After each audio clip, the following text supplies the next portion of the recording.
Solo que nosotros cuando vamos a diseñar lo asimilamos como si el efecto que causa ese desplazamiento es equivalente al de una carga aplicada sobre la estructura. Pero en origen, o sea, en realidad, un sismo es un desplazamiento. Entonces, pero para diseñar, pues como les decía, la base fija y se le pone una carga. Entonces, básicamente este es el modelo conceptual que uno le pone a cualquier estructura. Entonces, ahí está la masa, entonces la masa que tiene la estructura, este palito simula la rigidez de la estructura, esta cosita de aquí simula el amortiguamiento que puede tener la estructura. El amortiguamiento básicamente es cuánta energía puede disipar esa estructura dañándose. Y entonces aquí se ve cómo está la estructura en reposo y aquí cómo empieza a moverse el piso. Entonces se acelera, entonces hay una aceleración de toda la masa, incluyendo la masa de la estructura y la masa del suelo, y después una aceleración independiente pues, de la masa de la estructura. Entonces allá abajo está la ecuación dinámica del movimiento en la base, que básicamente es que toda la fuerza inercial de toda la masa moviéndose por causa de la aceleración del suelo es compensada por la fuerza del amortiguamiento, la fuerza de la rigidez de la estructura y la fuerza inercial de la masa exclusivamente de la estructura. Entonces eso pues ya lo estudiarán en dinámica más en detalle. Entonces, ¿cómo es el diseño estructural convencional? Uno simplemente lo que hace es tratar de balancear tres cosas: la rigidez, la resistencia y la utilidad. Entonces, la rigidez, ¿para qué es? Para los desplazamientos. Entonces, por ejemplo, en edificios uno le pone las dimensiones a las columnas y las vigas para que sean más rígidas y cumplir la deriva. Entonces, la rigidez es para desplazamiento. La resistencia es para que una vez se desplace una cantidad aceptable, no se vaya a dañar, para unas cargas aceptables. Esa es la resistencia. Entonces, para eso uno calcula cuántas barras y eso. Y la utilidad ya refiere a cuál es la capacidad de la estructura de deformarse después de fluir. Entonces, esa utilidad implica disipación de energía. Implica disipación de energía cuando uno le mete el R. Entonces, cuando uno utiliza un R y divide la fuerza sísmica por ese R, quiere decir que va a ser una estructura dúctil. ¿Sí? Es decir, una estructura que va a fluir y va a disipar energía. Pero para que fluya y disipe energía, tiene que dañarse. Entonces, todas las estructuras que nosotros diseñamos se van a dañar. Todas. Pero eso ¿por qué se hace? Pues porque si no es económicamente viable hacer una estructura que no se dañe y permanezca elástica. Primero, porque no es económicamente viable, pero siempre ese concepto de que se va a dañar parte de la premisa de que puede que se dañe pero no colapse. Entonces se pierde patrimonio, se pierde dinero, pero no se pierde la vida.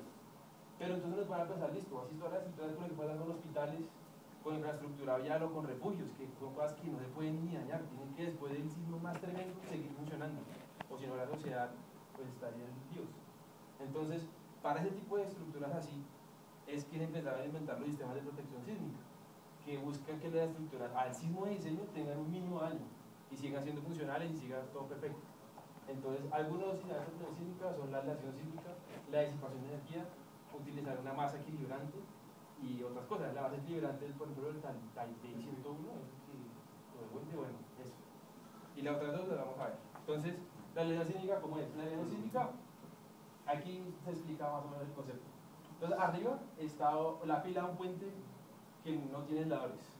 Entonces, la vaina llega al sismo y la estructura, por su rigidez y sus propiedades de periodo, va a quedar en la parte alta del espectro. Entonces, aquí se puede ver un espectro de diferentes amortiguamientos. Entonces, la mayor amortiguamiento de la fuerza sísmica es más baja porque necesita más energía, por eso va bajando. Y una estructura de arriba es muy rígida, entonces tiene un periodo muy bajito y entonces tiene una fuerza sísmica alta. La de abajo tiene aisladores sísmicos.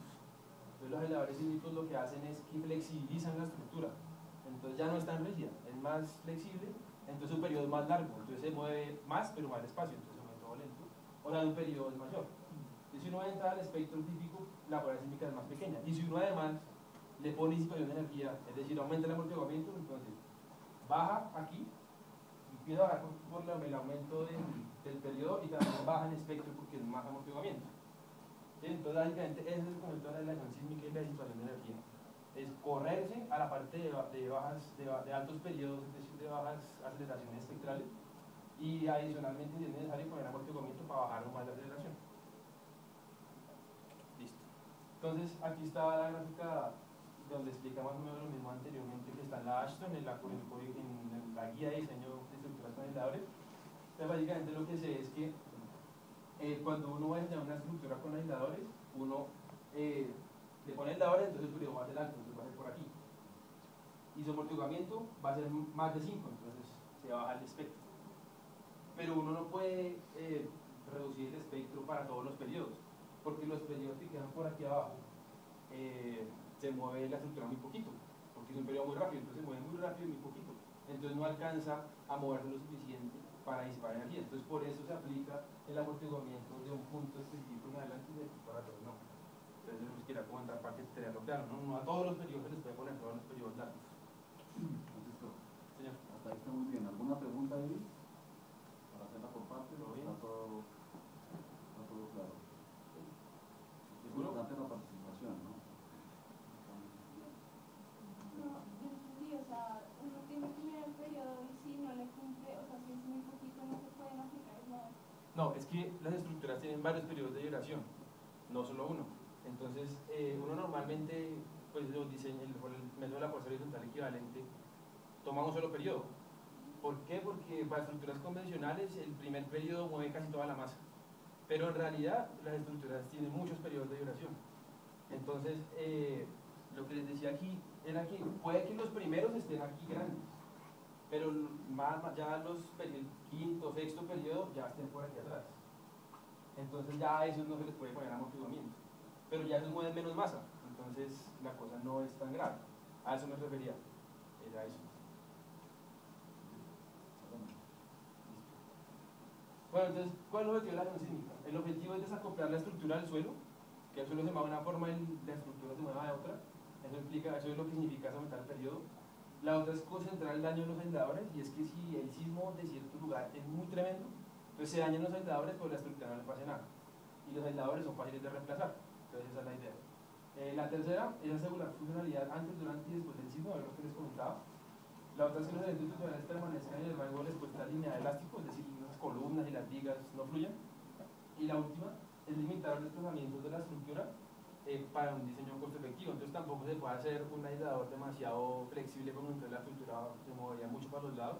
Entonces tocaría dejarle como un espacio alrededor de que no tenga nada con lo cual se estrelle, y eso, pues eso vale plata.